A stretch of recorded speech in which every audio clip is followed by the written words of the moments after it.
Shabbat Shalom, friends. We now come to the beginning of the second book of Moses, known as Shemot. And each year, when this period in time approaches, I'm going to read Shemot. And I recall that for thousands of years, this book has been noted as the book of Exodus.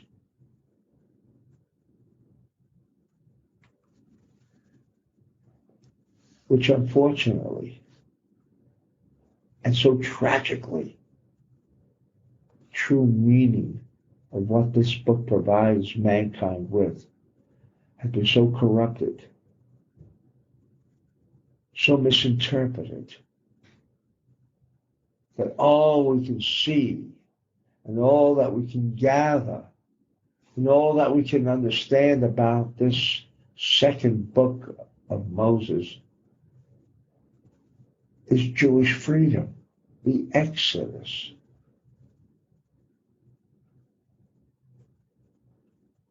And that is so far from the truth.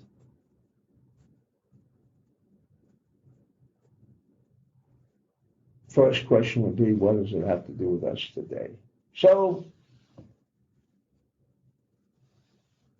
once upon a time, the Israelites left Egypt, achieved their freedom. Where are they today? Is their lot any better? Was it any better over the millennia? Of course not. And furthermore, you mean this book of Exodus is really reserved for the Israelites, and yet the entire world has somehow clung to this idea that maybe Mount Sinai was meant for everyone. Even that had been corrupted. And every attempt had been made to say, no, this is reserved for the children of Israel.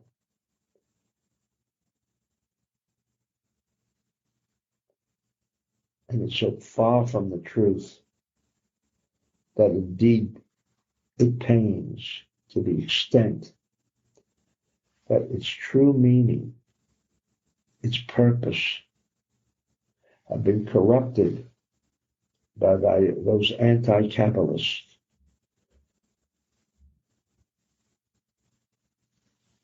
who referred to as Moses as a charlatan in those days, who even refuted this entire idea of revelation on Mount Sinai. Yes, with their interpretation, I would also disagree that it was a great event. And now we have the good fortune in our day, well, you're not 100 years ago, but beginning 80 years ago, where this most important document began to unfold itself, known as Kabbalah, coming to the forefront, braving all the difficulties, all of the animosity, all of the hatred that Rabbi Ashland generated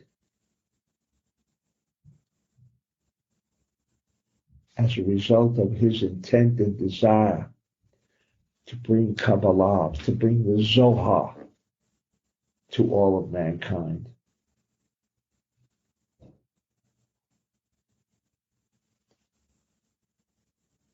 The second book is known as Shemot. Shemot means Shemot. If you know a little Hebrew, you know it means names. It has no other meaning. Names. Nowhere in that word can we possibly subscribe to another word known as Exodus? Oh, yes, it does include what appears to be a fairy tale of the Israelites leaving Egypt, going out of bondage. And let me warn you that corruption has persisted for 3,400 years. Going out of bondage? If you just peruse this fourth book of Moses, known as Numbers, all you will find there, my friends, is Moses receiving complaint after complaint after complaint endlessly. Moses, what the heck did you do with us? Why did you take us out of Egypt? You know how wonderful it was there. You know what kind of food we enjoyed there. The kind of standard of living. You take us out to a God-forsaken wilderness? And friends, if it was really that bad, I don't think anyone wants to return to something that created chains around this individual, that he couldn't move. He had no freedom. Why would you want to go back to a place that only could create misery, suffering, and pain? It is the furthest from the truth.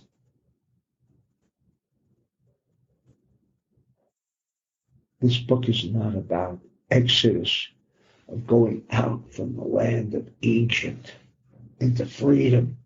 First of all, freedom is something that should be self-sustaining and should be limitless and without the consequences of an end. What we experience here is names. Herein lies the technology by which man can extricate himself from the limitations of this physical reality that we experience. It is only within the physical realm that we have murder, we have cancer, and all other pain and suffering that emerges as a direct result from something of a physical nature. This book of names, 72 names, and countless other names, the Anabakah included, is our bridge to the elimination of chaos. And for 3,400 years, these anti-Kabbalists have persisted to this very day.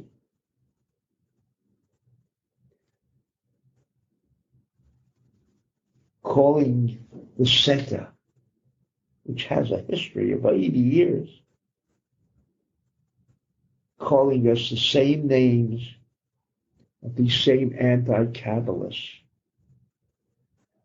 3,400 years ago referred to Moses as a charlatan. And every other name under the sun. The same people reincarnated over and over and over again in each generation for their evil instinct. And I call it evil only because, is there another study? Is there another educational system that for 3,400 years such great effort had been included, had been inserted to discredit this study from being and becoming part of the masses? It's not logical.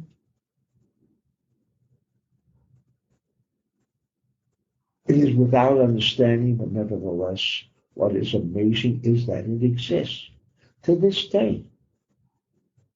To discredit, to forbid, the study of Kabbalah. For those of us who have found this freedom, who are not affected by that disease of those anti-Kabbalists, are indeed fortunate.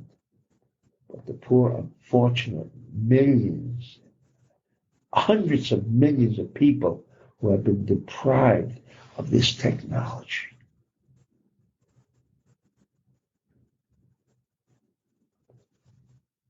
This is what the book, the second book, is all about. The revelation on a practical level.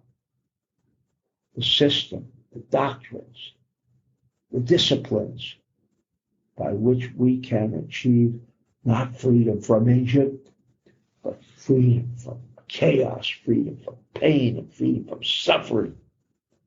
It so persists in our lives as if it's a never-ending story.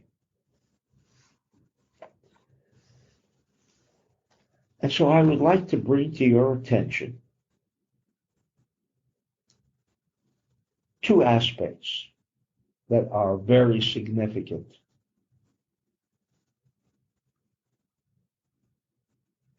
Within this journey of beginning to extend and take control over our lives. The first one is about the story of Moses, who was fetched by none other than the daughter of Pharaoh from the sea, and she names him, incidentally, Moses. Why? Because she drew him from the waters. Again, if there is any significance within and on this physical realm, let us remember it is the significance of water. Our bodies are made up of water. The planet is made up of predominantly water. Everything is water. And that water must remain pure, uncorrupted, unpolluted, as unfortunately we today experience like no time in history. Waters that we can almost no longer drink. And we have the story here that Moses goes out one day into the field and see his brothers, as it states, and lo and behold, Moses notices an Egyptian beating an Israelite.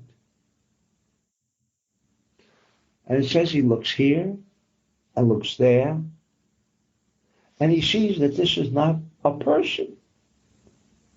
This is not a person. Not a person. It says he slew the Egyptian and he hides him in the sand.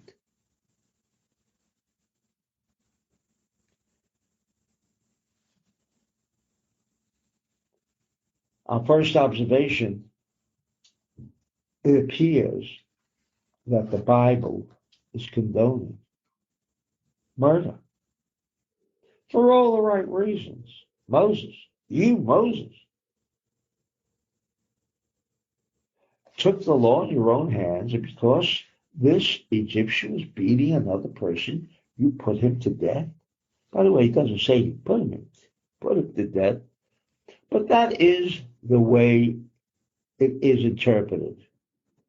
Because if he hit him in the sand, we're assuming that he killed him, and now he wanted to cover up his body.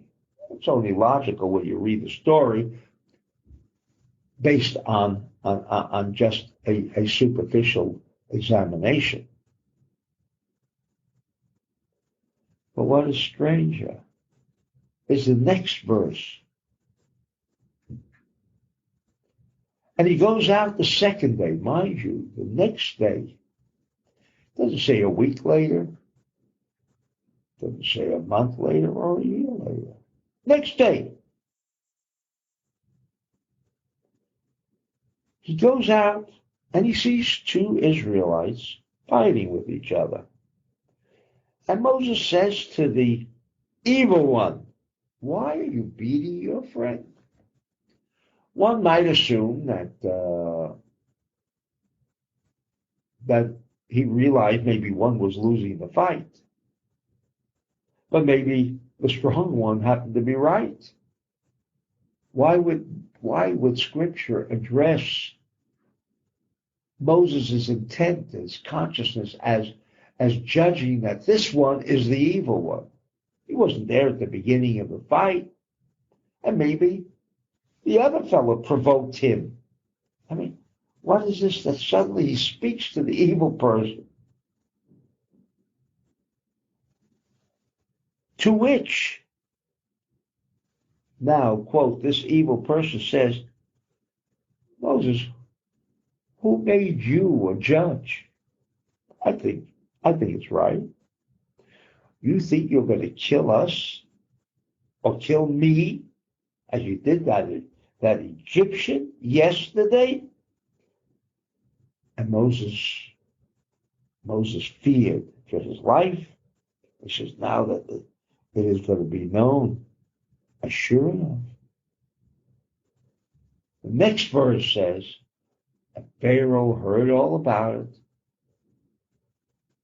and he wanted to kill Moses. Strange story. What's going on over here? Tell about Moses, that perfect example of human dignity, of the most spiritual, enlightened man that ever lived. And this is what Moses did, said.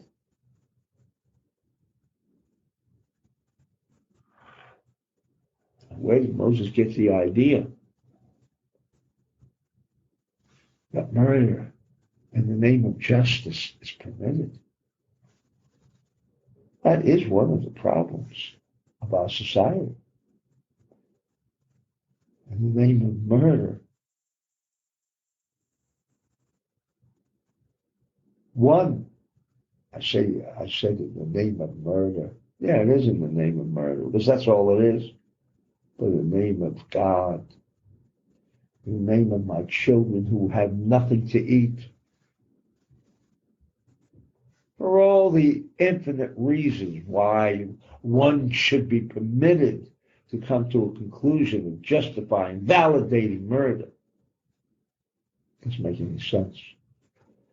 And certainly that's not what Torah had in mind. And what happened here? And so without the Zohar, my friends, this is the way we've got to leave the story. With all of its corruption, all of its misunderstandings, misinterpretation. So it said, no. He didn't kill. Killing is killing. With all of its validation, remains murder. What he did is he took one of the 3-letter combinations of the Anabakar and removed that evilness that existed in that person so that he could convert him into becoming a good person. How do we know that? Because it says, and he hid him in the sand. We know we also hide something in the sand. You know what that is? That is the foreskin, the embodiment of all of Satan, all of the evil, all of the corruption that exists is so heavily concentrated in that foreskin. And therefore, the reason for circumcision is not a ritual. It is not a Jewish trip. It's to remove and to provide us with an opportunity to remove a concentration of evilness. This is what Moses did. So he hid what? The Egyptian? No. He hid the evilness, the encapsulation of that evilness that was within this person to beat others and remove it. So my friends, we've learned our first technology. that we want this world to be a better world, we've got to remove the evilness and convert it into something of a kind, of a sensitive, of a tolerant nature. That is the only way that mankind can ever achieve a life free of chaos. And then what does it say? Next day, he sees two Israelites fighting.